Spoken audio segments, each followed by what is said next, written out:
Recién le decíamos, hoy es el Día Internacional de la No Violencia contra la Mujer. Hay manifestaciones a nivel mundial. Justamente aquí tenemos nuestro capítulo en Argentina, a lo largo y a lo ancho del país. Estamos con Miguel Espeche, vamos a hablar de este tema. Hola, Miguel. ¿Qué tal, Lorena? ¿Cómo estás? Gracias por venir y por traernos tus aportes sobre este tema tan importante. Y vamos a empezar mostrando estadísticas que son escalofriantes, las compartimos con ustedes. Esto es para visibilizar la violencia contra la mujer. Atención, cada semana matan a una chica menor de 18 años. En la fuente es el Observatorio de Femicidio, la Defensoría del Pueblo de la Nación. Desde enero al 31 de octubre del 2019 asesinaron a 229 mujeres, 44 eran nenas y adolescentes. 3 de 4 crímenes fueron cometidos por sus parejas. En un caso de cada 5, las víctimas habían hecho ya la denuncia por violencia de género. Incluso hay casos donde se denuncia al Estado por no haberle dado protección a la víctima. Bueno, este es el último dato para darle lugar a Miguel Espeche sobre este día, ¿no? De la no violencia contra la mujer, que la podemos ver de diferentes maneras. Sí, hay distintas formas, incluso hay distintas formas de la violencia. En particular, por ejemplo, me interesaría señalar lo de la violencia pasiva o la violencia encubierta, ¿no? Esa violencia que no es un golpe, no es el uso de armas ni nada, sino que tiene que ver con el día a día de las relaciones. Todas las relaciones tienen un backstage, tienen unas formas a veces silenciosas de ir generando climas violentos. Entre ellos está, qué sé yo, un ejemplo de ello podría ser el silencio, el callarse, la mirada crítica que no dice nada, el ninguneo. Sí. Hay muchas formas de ir generando un espacio violento, una suerte de castigo emocional, ¿no? La prescindencia de la sexualidad.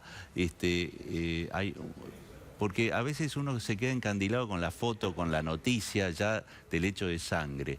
Y la verdad que la concordia entre los sexos, la concordia entre las personas, en realidad está en jaque, porque las formas de dirimir las desavenencias y las diferencias termina siendo el dominar al otro. Y si hay algo que singulariza la violencia, es el afán de dominio, el afán de tener al otro como si fuera una extensión de mí mismo. Un objeto, ¿no? Un objeto. Un objeto de pertenencia eso es lo más... del manipulador. Sí. Y donde la víctima está absolutamente sometida. Si te parece, vamos a compartir, porque es tan importante, ¿no? Visibilizar la violencia desde muy temprano, desde cuando puede comenzar, no solo en el ámbito familiar, sino también en el ámbito de la adolescencia, con lo que se llama y se conoce como los noviazgos violentos, que esto en institutos escolares y en la familia se puede visibilizar. Y qué mejor que Lali Espósito, una referente de los jóvenes, para encabezar esta campaña que se llama Amiga, date cuenta. Véanla. Empieza de a poco y casi que ni te das cuenta. Un día ves que tu amiga ya no se viste como le gusta, que no va a las juntadas, ni se divierte como antes. Y empieza a tener miedo que su pareja la vea con vos o con otro amigo, o que piense mal por cualquier cosa.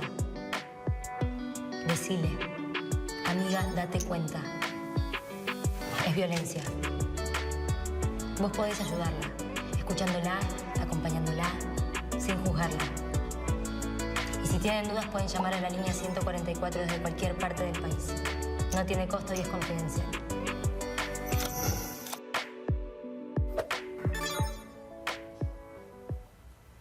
Excelente, la campaña de Lali Espósito. Esto es para justamente llegar a las más jóvenes, a las chicas que de pronto recién empiezan un vínculo y que tal vez en sus familias no le pudieron dar las herramientas para poder visibilizar que están entrando a un modelo de vínculo violento o no, tal vez están repitiendo un modelo que también lo vieron dentro de sus familias. Muchas veces es así, y también hay una idea en el ambiente, una idea cultural de que si hay alguien que quiere y se dedica a mí, aunque sea para dominarme, ese alguien me quiere.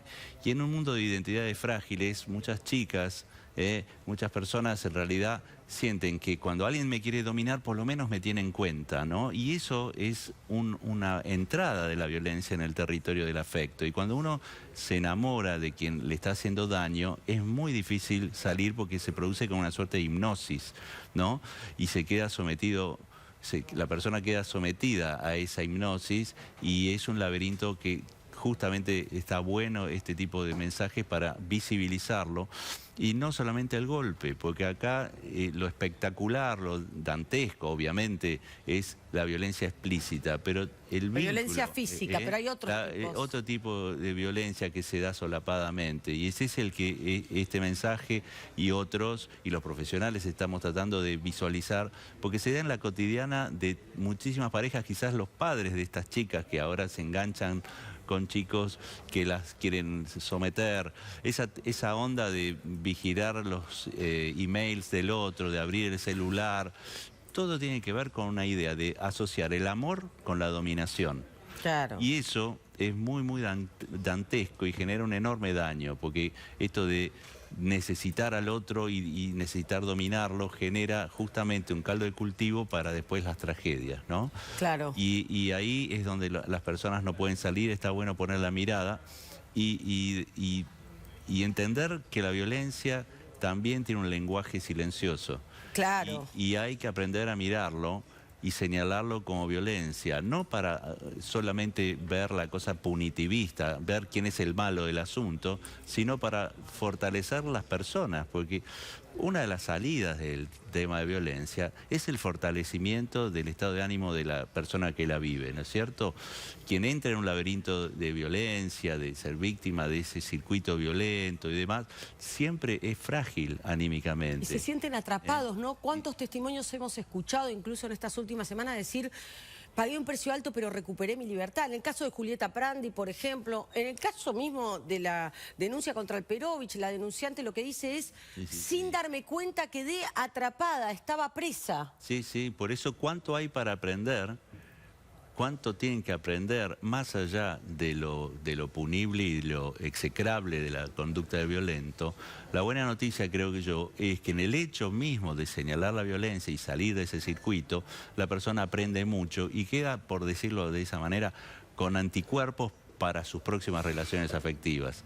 Porque cuando uno sabe dirimir cuáles son las cosas violentas y las que no son violentas y son más amorosas, en el futuro, que el futuro es un elemento muy importante en esta ecuación, en el futuro uno va a poder saber confiar mejor en el afecto. Exacto. Entonces, si aprendiste lo que pasó y aprendés lo que tenés que vos crecer internamente para no entrar en ese circuito del otro que por ahí te psicopatea, te manipula, etcétera, eso abre una perspectiva muy promisoria para las personas. Y la esperanza también es un elemento que hay que poner en el juego para salir solamente de la reivindicación, también a la aspiración a un buen amor.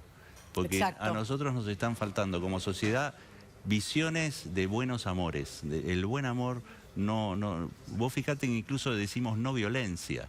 ¿Sabés por qué decimos no violencia? Porque no tenemos unanimidad sobre qué es lo que aspiramos. O sea, decimos lo que no queremos violencia. ¿Cuál es el contrario de violencia? ¿Cuál es la palabra contraria a violencia? Y ahí no nos pondríamos tan fácilmente de acuerdo.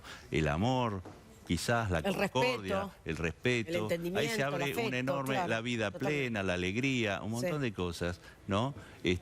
A mí siempre me queda duda de esto de definir las cosas por la negativa. Me gusta hablar de paz, de concordia, y en términos de pareja está bueno entender que nos están faltando buenas imágenes de amores, y restituir eso para tener una aspiración hacia esa dirección. Me parece. Gracias, Miguel. Bueno. No, gracias a